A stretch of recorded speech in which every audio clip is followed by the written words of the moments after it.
আসসালামু আলাইকুম বন্ধুরা। গত ২ বছর থেকে আমাদের এই ইটভাটাটা পড়ে আছে।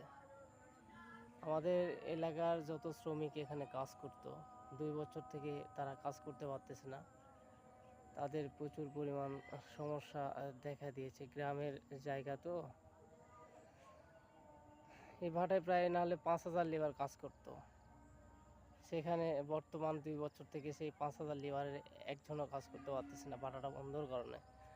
তো এই ভাটার পাশে যে হাট রয়েছে বেলামলা বাজার, সে হাটে এখন ব্যবসা বাণিজ্য প্রচণ্ড খারাপ। কেননা সেই ইটভাটাটা চলছে না।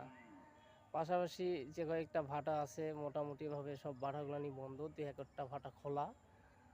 তো এরকমভাবে যদি বন্ধ থাকে ভাটাগুলোন, তাহলে তো আমাদের এলাকার যে প্রতিদিন দিন খেটে খাওয়া যে মানুষগুলোন আছে, সেই মানুষগুলান আসলে খুব কষ্টকর হয়ে দাঁড়াইছে। তো আসলে বাস্তবতা জীবনটা যারা দিন খাটে দিন খায় তারাই বোঝে যে বাস্তবতার জীবনটা কেমন।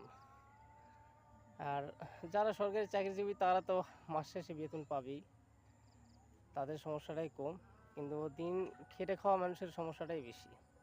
এই একটা ইটভাটা হাটের পাশে ২-৪টা ইটভাটা যদি এরকম বন্ধ থাকে ২-৪ বছর, তাহলে শ্রমিকেরা চলবে কীভাবে? তো এই জন্য আমাদের বর্তমান এলাকার মানুষের প্রচুর পরিমাণ কষ্ট স্বীকার করা লাগতেছে। কোনো বুদ্ধি নেই। কৃষকের ধানের সমস্যা।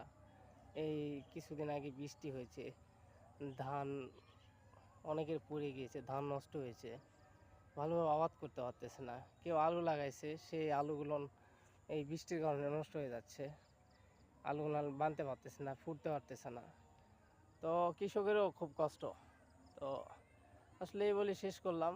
আপনারা ভালো থাকবেন। আসসালামু আলাইকুম। আবার পরবর্তীতে ভিডিওতে আপনাদের সঙ্গে দেখা হবে।